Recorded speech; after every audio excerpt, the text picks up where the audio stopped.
Hello friends, welcome everyone.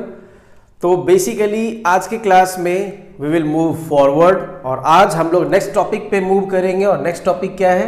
Solution of quadratic equations. ठीक है, तो इससे पहले हमने एक्सरसाइज 4.1 पूरा क्वेश्चंस कंप्लीट किया। अब हम मूव करेंगे 4.2 की ओर, बट उससे पहले उसका जो कॉन्सेप्ट है उस 4.2 के क्वेश्चंस को सॉल्व करने का वो थोड़ा सा समझ लेंगे। So let's start.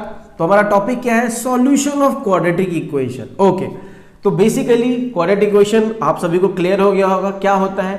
अब जब क्वाड्रेटिक इक्वेशन होता है तो उसका सॉल्यूशन भी होगा। ठीक है, तो देखो बेसिकली क्वाड्रेटिक इक्वेशन में आपने देखा होगा इसका फॉर्म क्या होता है? Standard form ax² plus bx plus c is equal to 0।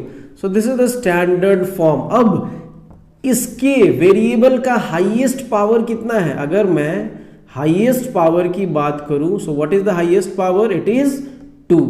तो जितना हाईएस्ट पावर होता है मैक्सिमम उसका उतना सॉल्यूशन होता है। तो क्वाड्रेटिक इक्वेशन का मैक्सिमम 2 पॉसिबल सॉल्यूशन है। मैक्सिमम कितना सॉल्यूशन हो सकता है? 2। Maximum 2 solutions. ठीक है, ओके चलो। तो उससे कम भी हो सकता है, एक भी हो सकता है, दोनों इक्वल भी हो सकता है, लेकिन मैक्सिमम कितना होगा?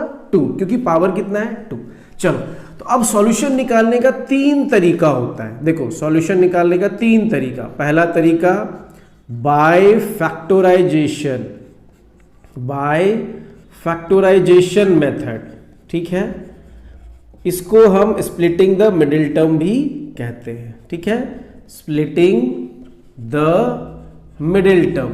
इस पर्टिकुलर चैप्टर के लिए स्प्लिटिंग द मिडिल टर्म भी हम कहते हैं। ठीक है, चलो तो ये हमें पढ़ना है अच्छे तरीके से।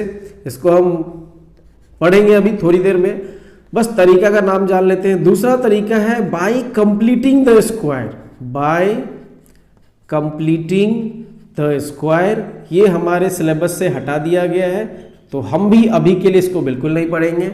और तीसरा है आपका by discriminant method, by D method, इसको डी मेथड भी बोलते हैं। ठीक है, तो अभी ये 3 तरीका है क्वाड्रेटिक इक्वेशन का सॉल्यूशन निकालने का। तो अभी हम पढ़ेंगे बाय फैक्टराइजेशन मेथड। ठीक है, चलो ये पढ़ेंगे हम लोग अगले क्लास में और इसको नहीं पढ़ेंगे। चलो let's start with factorisation method. Okay, तो सबसे पहले हम देखेंगे बाय फैक्टराइजेशन मेथड या फिर स्प्लिटिंग द मिडिल टर्म। ठीक है, तो सबसे पहले हम एक क्वाड्रेटिक इक्वेशन ले लेते हैं। तो क्वाड्रेटिक इक्वेशन लेते हैं 6x² minus x minus 2 is equal to 0। तो ये हमारा एक क्वाड्रेटिक इक्वेशन हो गया। ठीक है, अब देखो यहां पे सबसे पहले हम ABC का वैल्यू तो निकाल ही सकते हैं। A का वैल्यू कितना है? देखो 6, B का वैल्यू -1 और C का वैल्यू -2। ठीक है, चलो अब मुझे स्प्लिट करना है किसको? मिडिल टर्म को। तो मिडिल टर्म यहाँ पे क्या है? -x कुछ नहीं है, मतलब यहाँ पे 1 है।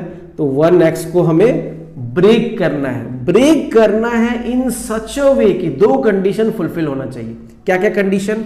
देखो सबसे पहले हम यहाँ क्या करेंगे, इसमें a और c को मल्टीप्लाई कर लेंगे। a और c, तो a इंटू सी कर लेंगे। सो 6 इंटू 2, माइनस साइन को भी रहने देते हैं, बस उसका हम मैग्नीट्यूड ले रहे हैं। 6 2 कितना हो गया? यहाँ पे आपका 12 हो। ठीक है, तो देखो अब हम यहाँ पे आगे मूव करेंगे।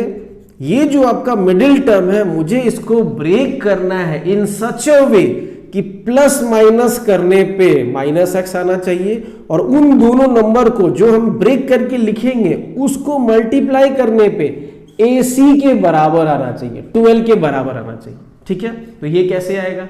देखो ये कैसे आएगा, यहां पे जो 2 नंबर होगा उसको निकालने के लिए हम इसी का हेल्प लेंगे, AC का। AC कितना है? 12। 12 को आप प्राइम फैक्टराइज कर दो, तो 2 से फिर 6 फिर 2 से फिर 3। ठीक है, तो यहां पे मेरे पास 3 नंबर आ गया, 2 2 3। बट हम यहां जो स्प्लिट करेंगे वहां 2 ही नंबर की जरूरत है, तो 3 नंबर को हम कॉम्बिनेशन बना के 2 नंबर में कर लेंगे। चलो मैं इन दोनों का कॉम्बिनेशन ले लेता हूं, 2 2 जा 4 और 3। 4 और 3 को ट्राई करके देखते हैं। तो देखो 4 3 जा 12 आ रहा है, AC के बराबर। Very good. और -4 प्लस 3 -x के बराबर भी आ रहा है। हो गया, तो हम इसको लिख देंगे -4x प्लस 3x।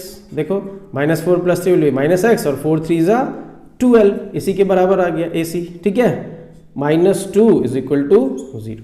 क्लियर। चलो अब हम यहाँ पे कॉमन ले लेंगे। देखो इसमें क्या कॉमन दिख रहा है, इसमें मुझे कॉमन दिख रहा है 2x, तो 2x कॉमन ले लेंगे, यहाँ बच जाएगा 3x माइनस 2। इन दोनों में क्या कॉमन है, 1 कॉमन ले सकते हैं, कुछ कॉमन नहीं दिख रहा है तो 1 तो कॉमन होता ही है, 1 कॉमन ले लेंगे तो 3x minus 2 is equal to 0। अब देखो 3x माइनस 2 यहाँ भी है, 3x माइनस 2 यहाँ भी है, तो 3x माइनस 2 हम कॉमन ले लेंगे तो क्या बचेगा मेरे पास, इसमें बच गया 2x और इसमें बच गया प्लस 1, ठीक है, इज इक्वल टू 0। अब देखो एक बार हम इसको उधर भेज देंगे तो ये 0 हो जाएगा, तो 3x minus 2 is equal to 0। कैसे हो गया, देखो ये पूरा अगर नीचे जाएगा तो 0 बाई समथिंग 0 हो जाएगा, तो x का वैल्यू कितना हो गया, 2 को उधर भेजेंगे प्लस 2/3, ये पहला आंसर।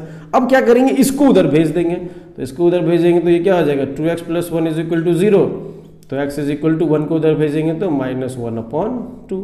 तो ये देखो ये दोनों हमारा फैक्टराइजेशन करके ये दोनों सॉल्यूशन आ गया, x is equal to 2/3, x is equal to minus 1/2। तो इस प्रकार से हम फैक्टराइज करके सॉल्व करेंगे। आई होप आपको स्प्लिटिंग द मिडिल टर्म समझ में आया होगा, ठीक है। अब हम इसी के बेस पे अपना एक्सरसाइज 4.2 जो है उसको हम सॉल्व करेंगे, ओके।